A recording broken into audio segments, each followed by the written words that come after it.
الحمد لله وكفى وسلام على عباده الذين اصطفى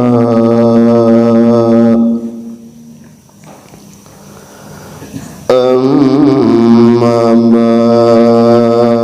بعد فأعوذ بالله من الشيطان الرجيم بسم الله الرحمن الرحيم لقد كان لكم في رسول الله أسوة حسنة صدق الله مولانا العظيم الہی مقصود من توئی ورضائے تو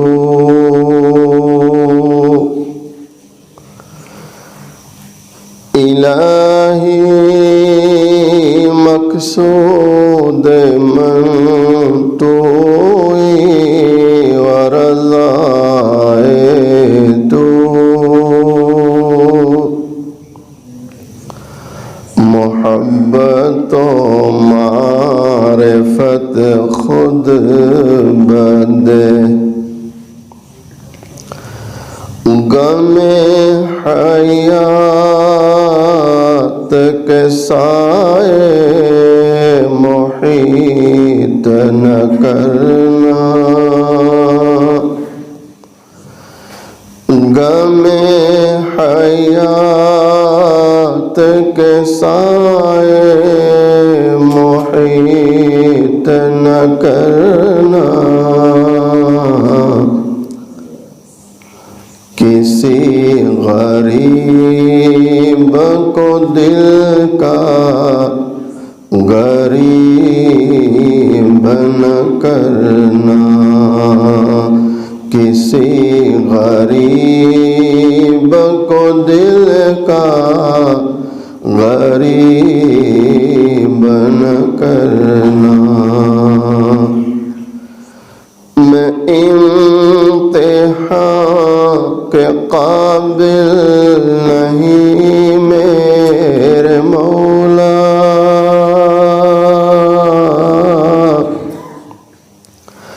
میں امتحان کے قابل نہیں میرے مولا مجھے گناہ کا موقع نصیب نہ کرنا مجھے گناہ کا موقع نصیب نہ کرنا ایک مرتبہ محبت کے ساتھ درود شریف پڑھ لیں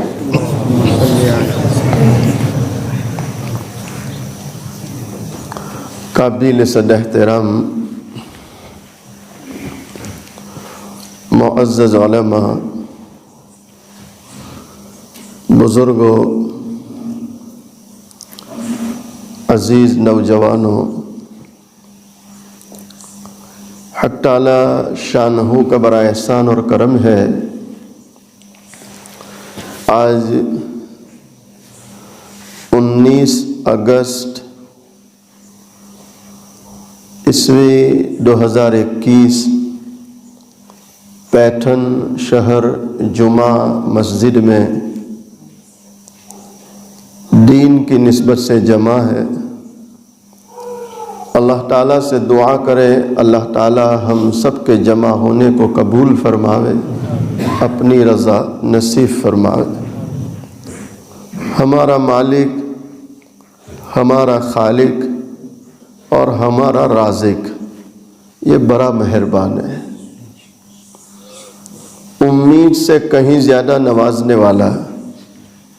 بلکہ ایک بات میں دعا میں اکثر کہتا ہوں کہ اتنا مہربان ہے کہ ماں کے پیٹ سے لے کر آج تک اس نے ہماری ہر ضرورت کا خیال کیا ہے، ہر ضرورت کا۔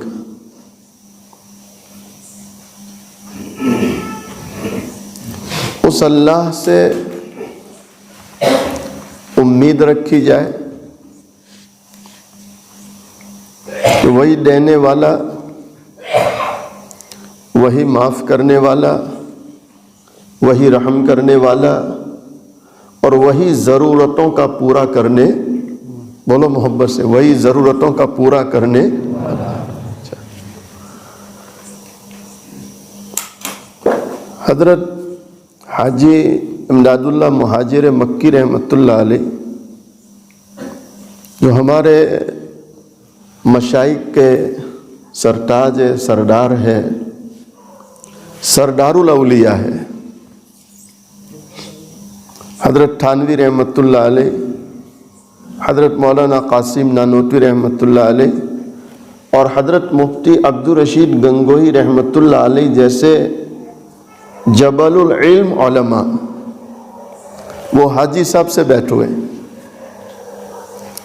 اب ظاہر بات ہے ایسے بڑے بڑے لوگ حاجی صاحب کے ہاتھ پر بیعت ہونے جا رہے ہیں تو کوئی تو بات ہے۔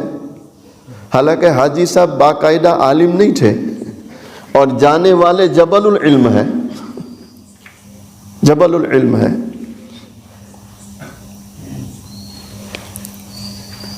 ایک اور بات مجھے اچانک یاد آئی، میں نے کل اورنگ آباد میں کہا تھا، آپ کو بھی کہوں، آپ اس کو توجہ سے اور دھیان سے لیں، انشاءاللہ زندگی بھر آپ گمراہی سے بچ جائیں گے انشاءاللہ۔ ایک عرصہ ہو گیا مفتی صاحب، ایک عرصہ ہو گیا، الحمدللہ میں نے معمول بنایا کہ میں ہر فرض نماز کے بعد یہ دعا مانگتا ہوں کہ اے اللہ گمراہ کر دینے والے فتنوں، تنہا فتنے نہیں، عمر ابن خطاب رضی اللہ تعالی عنہ فرماتے ہیں تنہا فتنوں سے پناہ نہیں مانگنا بلکہ یہ دعا مانگنی ہے کہ اے اللہ گمراہ کر دینے والے فتنوں اور فتنوں سے حفاظت فرما۔ اللہ کا شکر ہے ایک عرصے سے میں نے معمول بنا لیا، فرض نماز کے بعد دعا مانگتا ہوں اہتمام سے، چونکہ فرض نماز کے بعد کی دعا کیا ہوتی، بولو، قبول ہوتی۔ اس وقت اہل اللہ کی صحبت، اہل اللہ کے پاس رہنا، خانقاہوں میں جانا، یہ انتہائی ضروری ہے، انتہائی ضروری ہے۔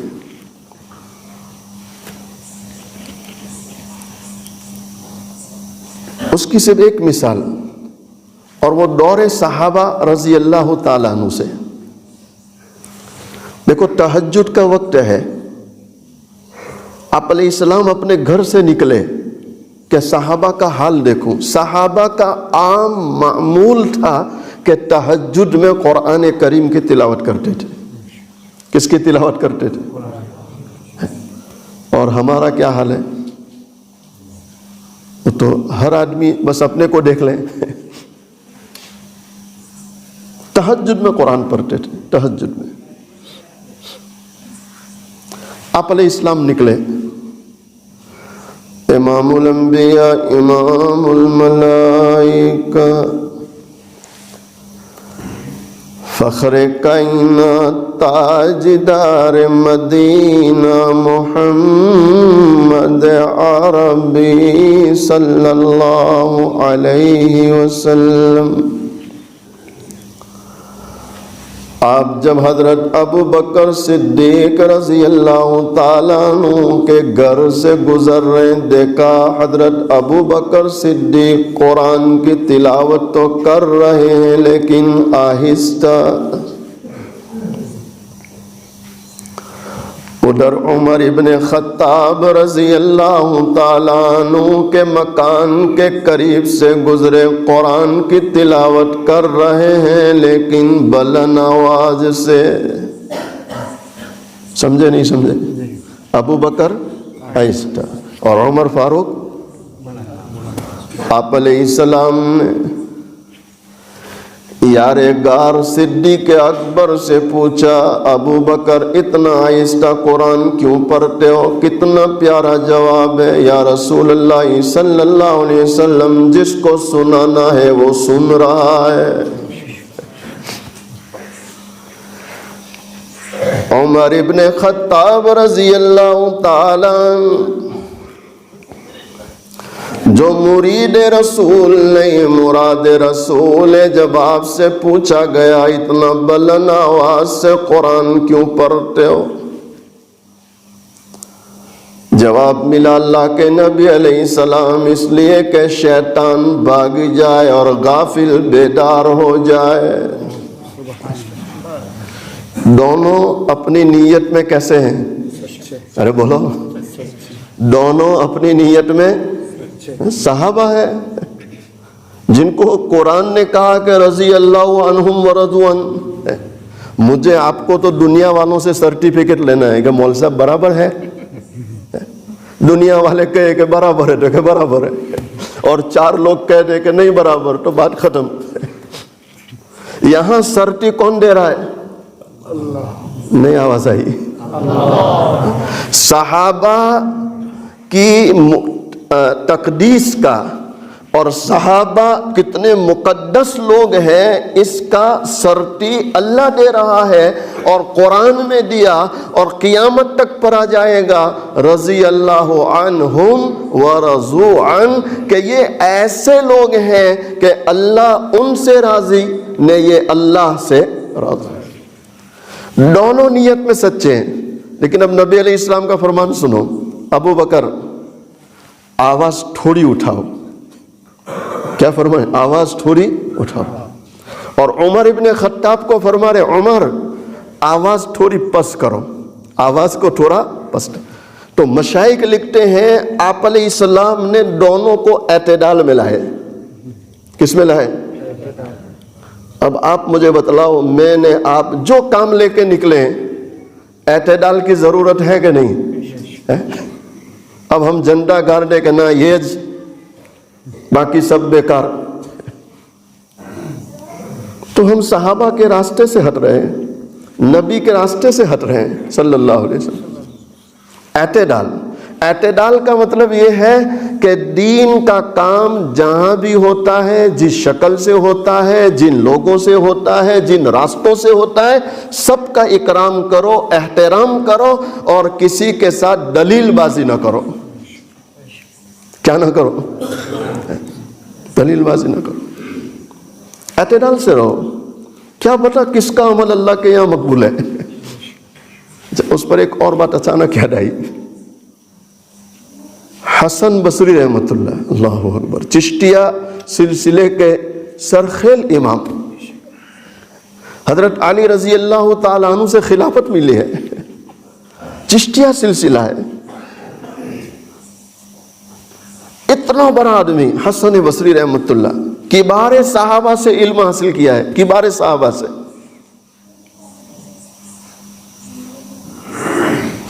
حبیب اجمی رحمۃ اللہ فجر کی نماز پڑھ رہے تھے، تو حبیب اجمی عجم کے تھے، تو الفاظ موٹے نکل رہے تھے، ادائیگی نہیں ہو رہی تھی تجوید کی۔ آج ہمارے اللہ مجھے بھی معاف کرے، آپ کو بھی معاف کرے، میں کئی ایسے لوگوں کو دیکھتا ہوں کہ ان کی اعوذ باللہ بھی ٹھکانے پر نہیں، لیکن مفتی صاحب کی غلطی نکالتے ہیں۔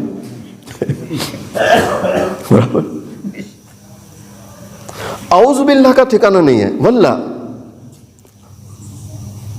اس لیے حضرت مولانا ابرار الحق ہردوئی نور اللہ مرکدہ ہردوئی میں جو خانقاہ چلاتے تھے تو حضرت کے وہاں معمول تھا کہ جو بھی جاوے اس کو پہلے حضرت کے سامنے بیٹھنا ہے، اعوذ باللہ سنانی ہے۔ ظاہر بات ہے اب ایسی خانقاہ میں جائے گا تو پتہ چلے گا نا کہ خانقاہ کیا چیز ہے۔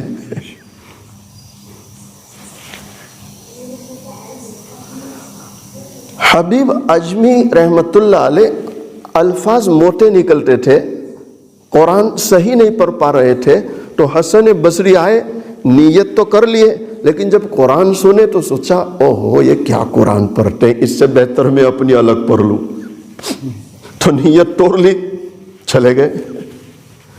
رات کو خواب میں اللہ کی زیارت ہوئی، کن کو؟ حسن بصری، اللہ کی زیارت، کہا اے اللہ تیرے یہاں کوئی محبوب عمل، اے اللہ تیرے یہاں کوئی محبوب پسندیدہ عمل جس کو میں کروں، تو اللہ فرماتے ہیں حسن میرے یہاں محبوب عمل یہ ہے کہ تو حبیب اجمی کے پیچھے نماز پڑھے۔ حبیب اجمی کے پیچھے، یہ حضرات مخلص تھے، کیسے تھے؟ مخلص۔ اور اللہ گویا اکرام سکھا رہا ہے کہ تمہارا ایک زمانہ تم دونوں میرے لیے محنت کر رہے ہو، میرے لیے قربانیاں دے رہے ہو، میرے لیے راتوں کو آنسو بہا رہے ہو، اور تم ہی آپس میں اختلاف کرو گے تو امت کا کیا بنے گا؟ امت کا کیا بنے گا؟ اعتدال کی ضرورت ہے۔ کس کی ضرورت ہے؟ لڑائی جھگڑے چھوڑنے چاہیے۔ اختلاف ہر کسی سے ہو سکتا ہے، مجھ سے بھی ہو سکتا ہے، آپ سے بھی ہو سکتا ہے، ہر کسی سے، لیکن اختلاف کو دباؤ، اعتدال پر آؤ، اور سامنے والے کا محض اس بنیاد پر اکرام کرو کہ بھئی دین کا کام کرتے ہیں۔ کس کا کام کرتے ہیں؟ دین کا کام کرتے ہیں، دین کا کام کرتے ہیں۔ آپ علیہ السلام نے دونوں کو اعتدال پر لائے، ابو بکر آواز اٹھاؤ، عمر آواز پس کرو۔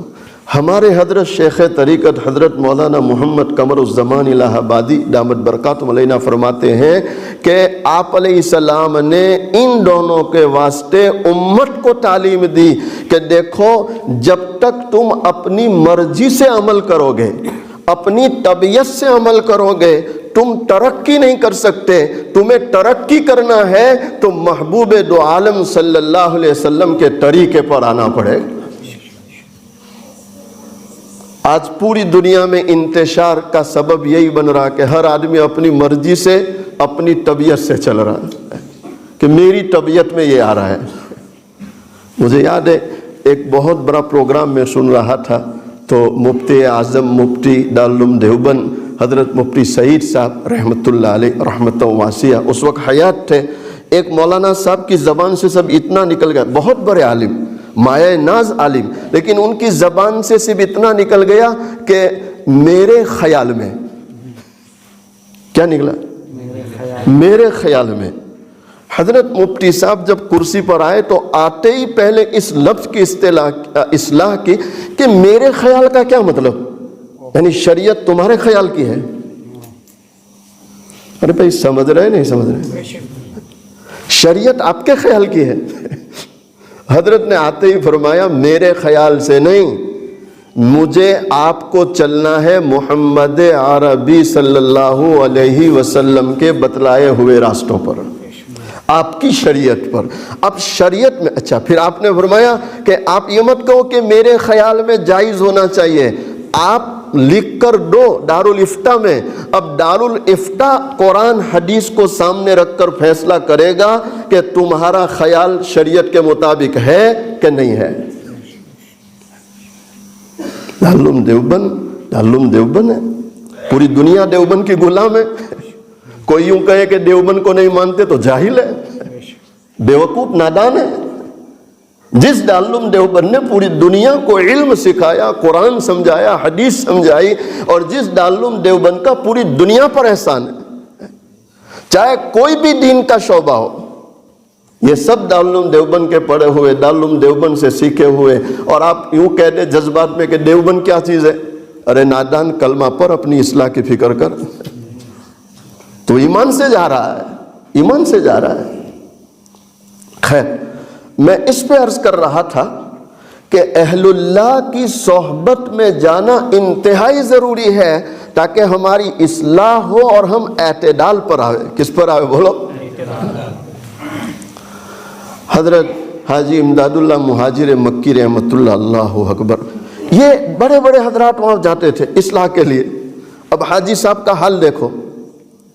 ایک شخص حاجی صاحب کے پاس گیا، کہا حضرت فلاں پر ہمیں بڑا اعتماد تھا، فلاں پر ہمیں بڑا اعتماد تھا اور وہ ہم کو وعدہ کیے تھے کہ آپ کا کام بنا دیں گے، لیکن وہ وقت پر وعدے سے مکر گئے. وقت پر وعدے سے مکر گئے بولتے ہیں کہ کچھ اور بولتے؟ دھوکہ دیا. وقت پر دھوکہ دے دیا، وعدہ پورا کیا.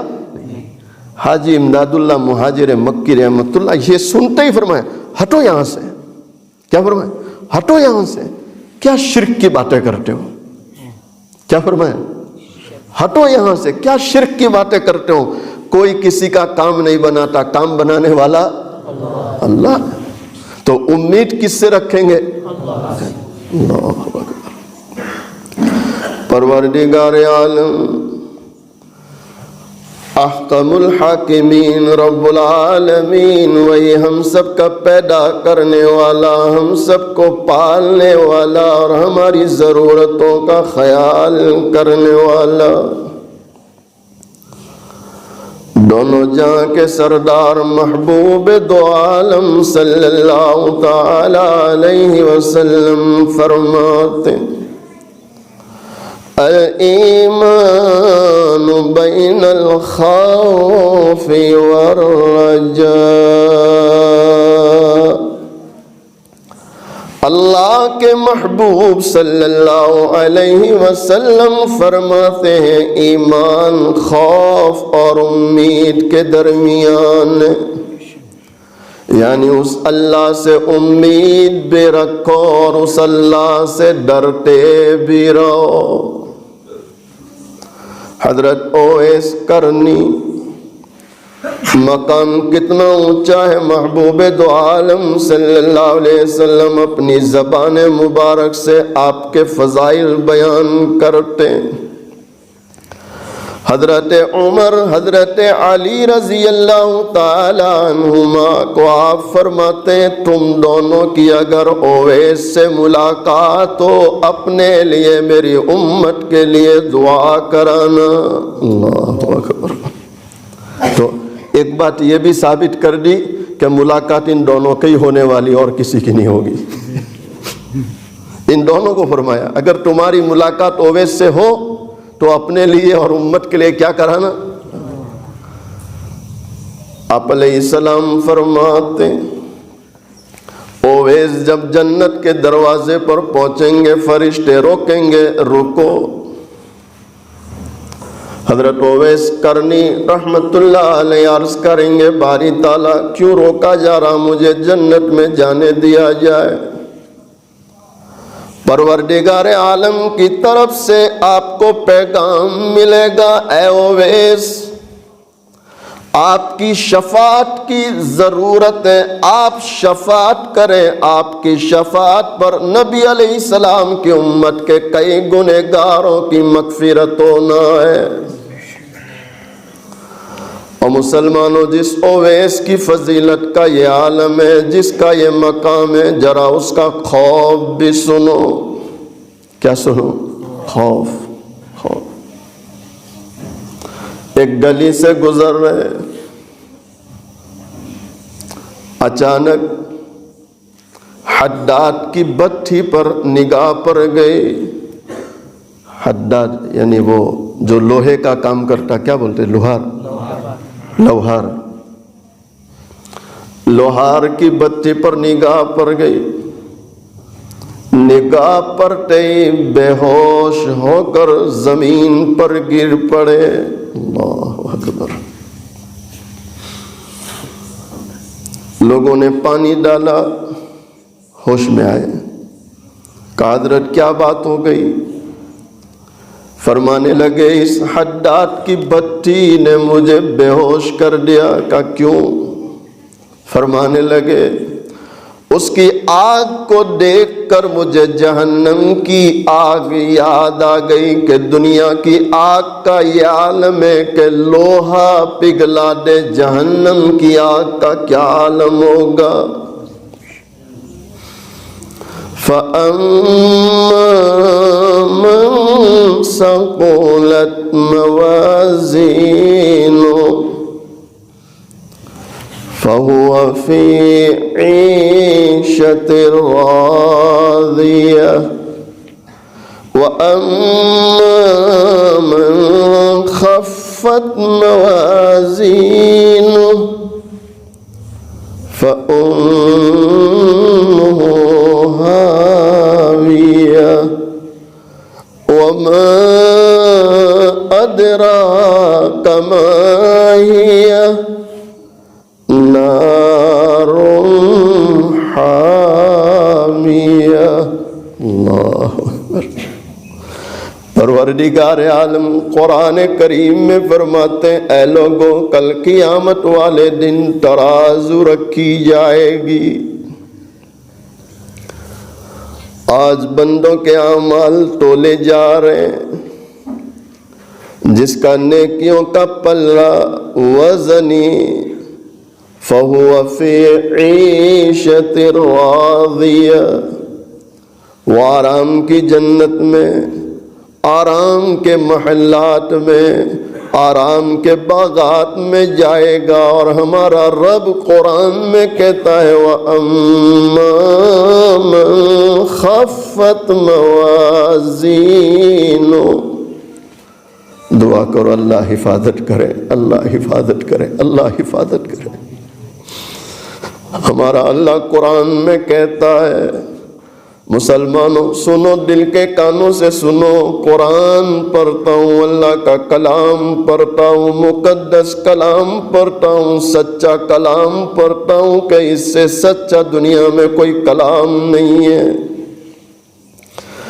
وَأَمَّا مَنْ خَفَّتْ مَوَازِينُهُ فَأُمُّهُ هَاوِيَةٌ۔ ہمارا اللہ کہتا ہے جب ترازو رکھی جائے گی اور نیکیوں کا پلہ ہلکا ہو جائے گا، گناہوں کا پلہ بھاری ہو گیا، ہمارا اللہ قرآن میں کہتا ہے اس کا ٹھکانہ حاویہ ہے۔ اور پھر اللہ خود فرماتے جانتے بھی ہو وہ حاویہ کیا چیز ہے، نار حامیہ، بھڑکنے والی آگ اللہ نے اس خائی میں رکھی ہے جس میں جہنمیوں کو ڈالا جائے گا۔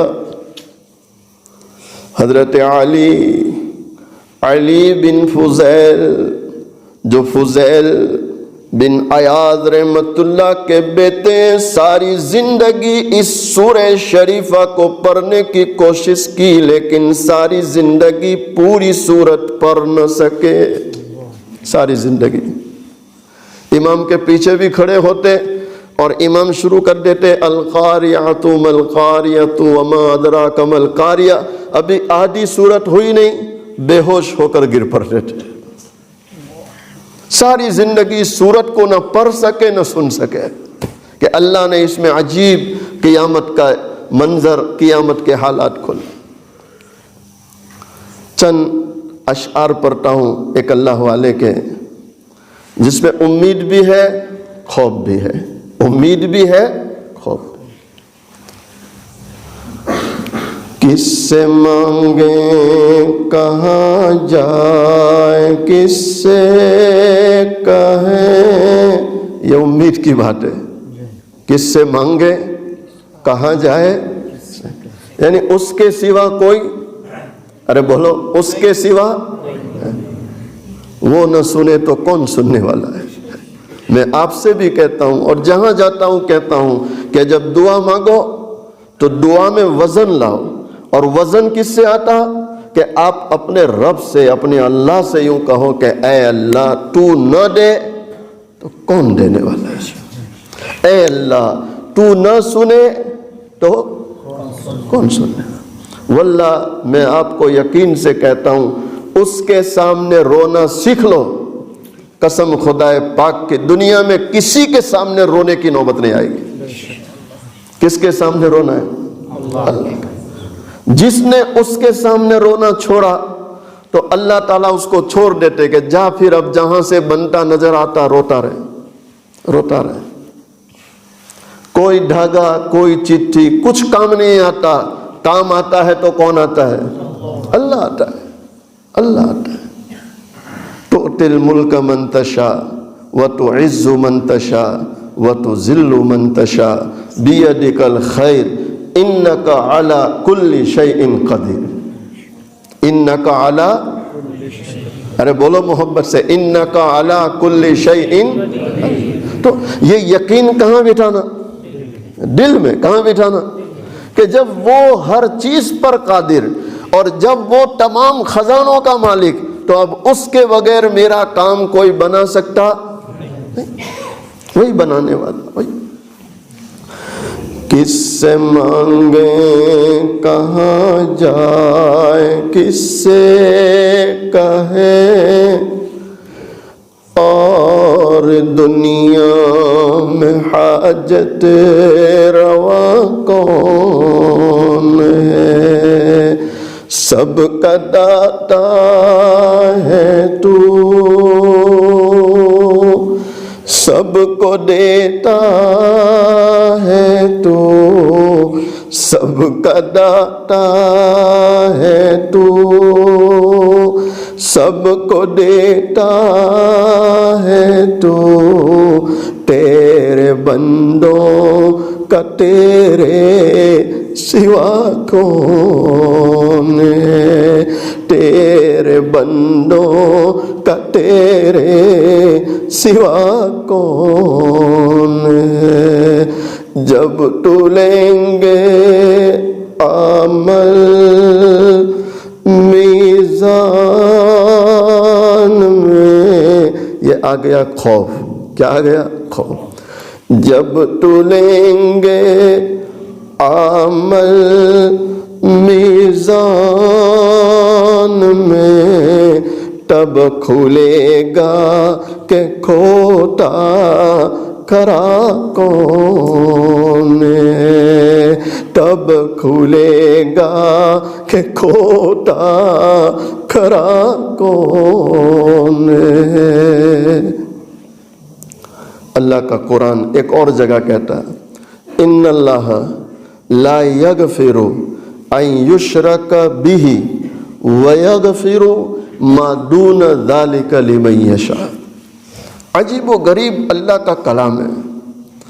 ایمان کی اہمیت اور ایمان کتنی بڑی دولت ہے اس کو اللہ سمجھا رہا ہے کہ ان اللہ لا یغفر ان یشرک بہ، یعنی جس نے ایمان چھوڑا اور اللہ کے ساتھ کسی کو شریک بنایا، بھاگیدار بنایا، اللہ اسے ہرگز معاف نہیں کرے گا۔ یعنی مشرک کی معافی بولو نہیں، مشرک کی معافی نہیں۔ اب اللہ کیا کہہ رہے ہیں؟ وَيَغْفِرُ مَا دُونَ ذَلِكَ لِمَن يَشَاءُ۔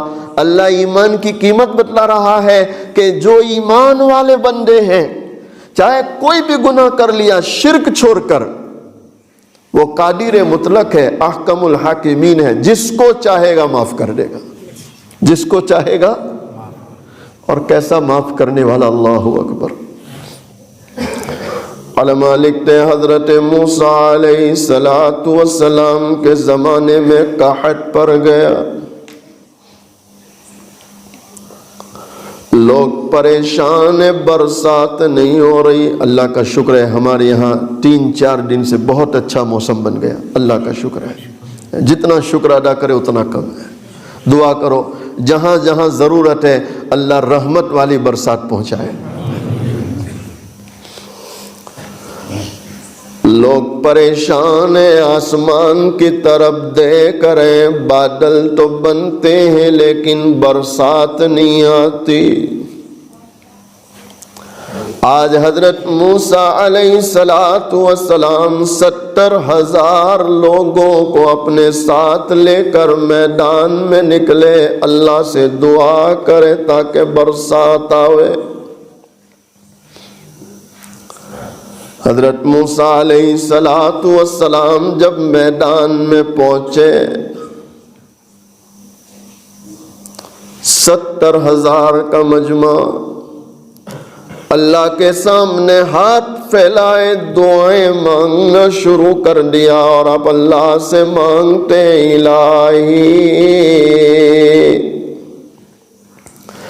الہی اسقنا غیثک وانشر علینا رحمتک وارحمنا بالاطفال الرضع والبہائم الرضع والمشائخ الرکع۔ حضرت موسیٰ علیہ السلام رب العالمین کے سامنے ہاتھ پھیلا کر دعا مانگنے لگے، اے رب العالمین ہم پر برسات اتار،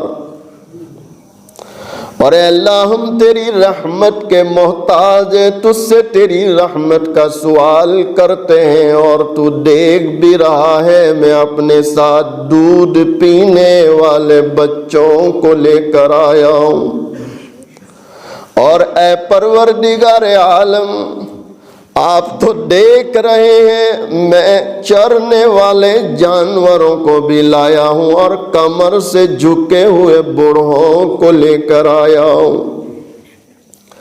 اے اللہ ان کمزوروں پر رحم کرتے ہوئے برسات عطا فرما۔ ابھی آپ دعا سے فارغ ہوئے، آسمان کی طرف دیکھتے حیران ہو گئے، دعا سے پہلے جو بادل بنے تھے دعا کے بعد وہ بادل بھی چھٹ گئے۔ اور دعا کون مانگ رہا؟ جلیل القدر پیغمبر موسیٰ کلیم اللہ، موسیٰ اتنا بڑا آدمی دعا مانگ رہا ہے، تو جو بادل بنے تھے وہ بھی چل گئے۔ حضرت موسیٰ علیہ السلام حیرانی کے عالم میں رب العالمین سے عرض کرنے لگے، اے اللہ کہیں ایسا تو نہیں کہ تو مجھ سے ناراض ہو چکا ہے؟ اللہ اکبر۔ دعا کرو مسلمانوں، اس کی ناراضگی سے اللہ ہماری حفاظت فرمائے۔ وہ ہمیں چھوڑ دے تو پھر کون سنبھالنے والا ہے؟ کون سنبھالنا ہے؟ اے پروردگار عالم کہیں ایسا تو نہیں کہ تو مجھ سے ناراض ہو گیا ہو اور تیرے یہاں میرا رتبہ کم ہو گیا ہو۔ اے اللہ اگر یہ بات ہے تو پھر آخری نبی جو آخری زمانے میں آنے والے ہیں ان کے صدقے میں برسات عطا فرما۔ اب یہ دعا مانگی، یہ دعا مانگنا تھا، فوراً جبرائیل امی آئے، آ کر عرض کرنے لگے، او اللہ کے نبی، او موسیٰ کلیم اللہ، اللہ نہ آپ سے ناراض ہے نہ آپ کا رتبہ کم ہوا ہے۔ نبی نبی ہوتا ہے، نبی نبی ہوتا ہے۔ آپ سے نہ اللہ ناراض ہے نہ آپ کا رتبہ کم ہوا ہے، بلکہ بات یہ ہے جن کو لے کر آئے ہو ان میں ایک گنہگار ہے جو 40 سال سے گناہوں کے ذریعے اللہ کا مقابلہ کر رہا ہے۔ آپ اعلان کر دو وہ نکل جائے، ابھی برسات آ جائے گی۔ حضرت موسیٰ علیہ السلام اعلان کیے، بھائی جو 40 سال سے گناہوں سے اللہ کا مقابلہ کر رہا، نکل جا نکل جا۔ تو وہ دھیرے سے کھڑا ہوا، ادھر دیکھا ادھر دیکھا ادھر دیکھا کہ کوئی نکلتا، جب ہر طرف دیکھا کوئی نہیں نکلتا تو چپکے سے بیٹھ گیا، سمجھ گیا کہ میرے علاوہ کوئی۔ اس نے دل ہی دل میں اپنے اللہ سے مانگنا شروع کر دیا، اے پروردگار عالم 40 سال تک گناہ کرتا رہا، تو نے کبھی مجھے ذلیل نہیں کیا، اے رب العالمین 40 سال سے گناہ کرتا ہوں، تو نے کبھی ذلیل نہیں کیا، آج معافی مانگتا ہوں، معاف کر دے۔ اگر تو نے معاف نہ کیا اور مجمع کے درمیان نکلنا ہوا، میں بنو اسرائیل کے درمیان ذلیل ہو جاؤں گا۔ اور مسلمانوں سنو، دل کے کانوں سے سنو، جو دل ہی دل میں بھی اس سے بات کرے وہ اس کی بھی سنتا ہے۔ ان اللہ علیم بذات الصدور، دلوں میں کیا خیال اٹھ رہے اس کو بھی وہ جانتا ہے، سنتا ہے، سمجھتا ہے۔ اس گنہگار کا ابھی دل ہی دل میں دعا مانگنا تھا، فوراً بادل بننا شروع ہو گئے، برسات آ گئی۔ اللہ اکبر، برسات آ گئی۔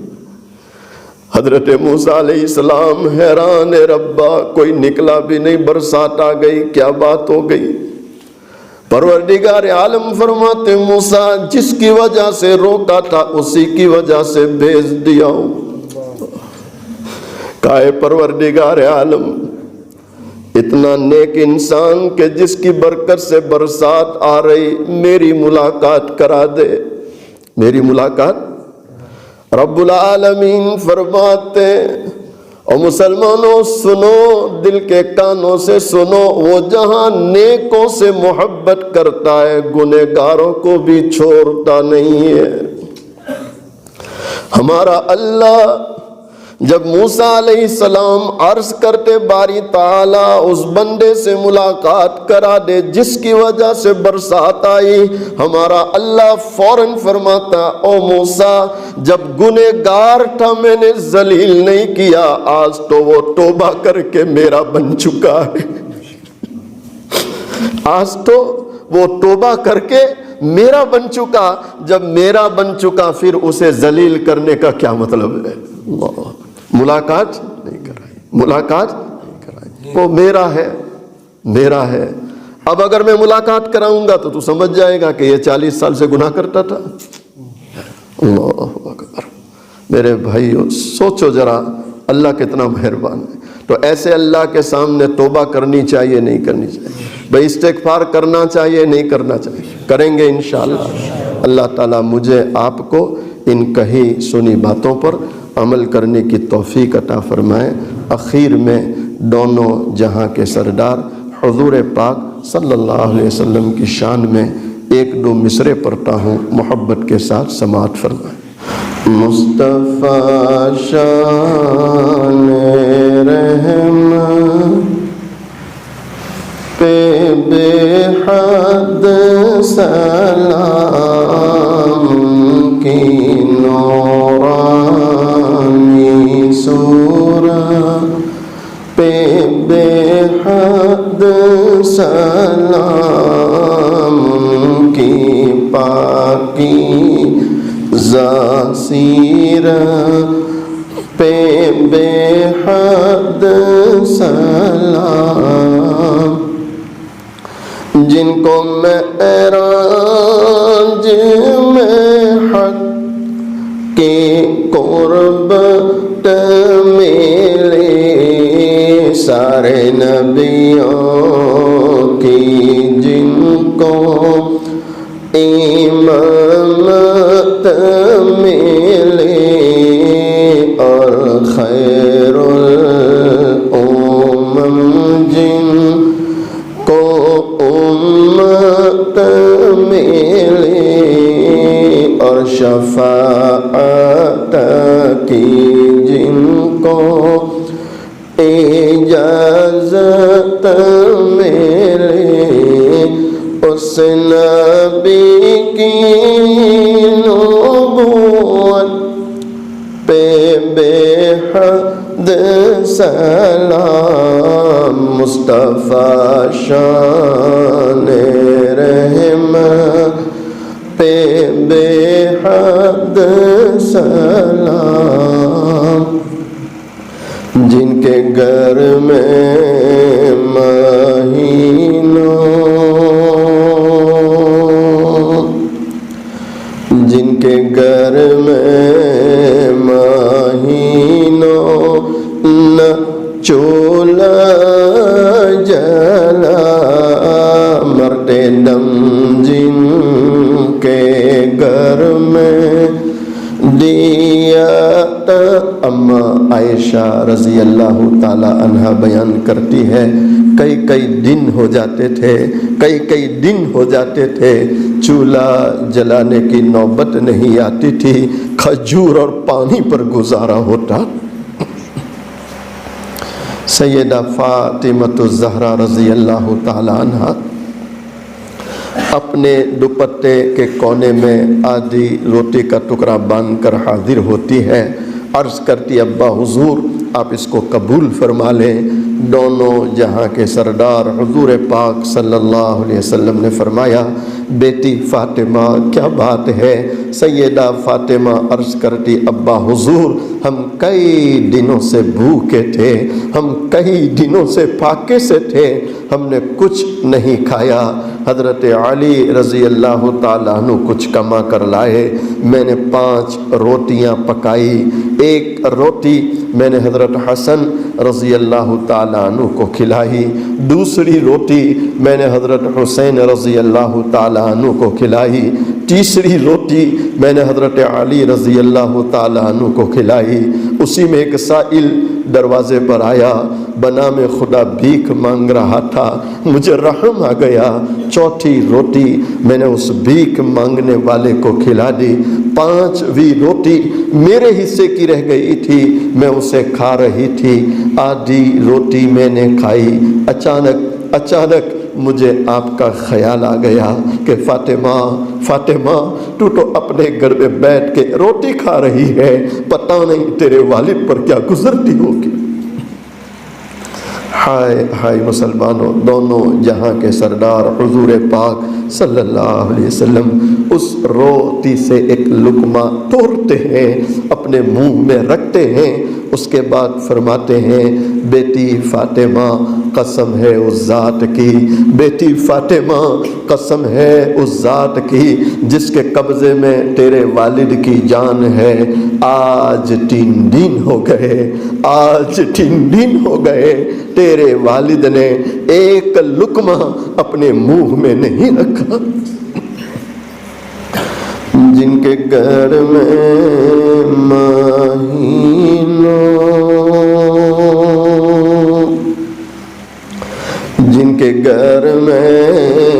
مہینوں نہ چولہا جلا مرتے دم جن کے گھر میں دیا تک نہ تھا، ان کی داد و دہش کا کہوں حال کیا، سیم و زر کے دیے جس نے دریا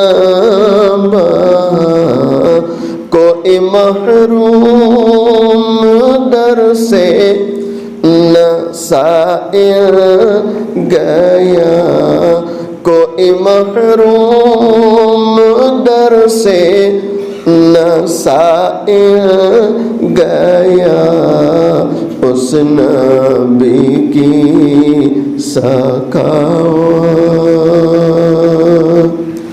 اس نبی کی سخاوت پہ بے حد سلام، مصطفیٰ شان رحمت پہ بے حد سلام۔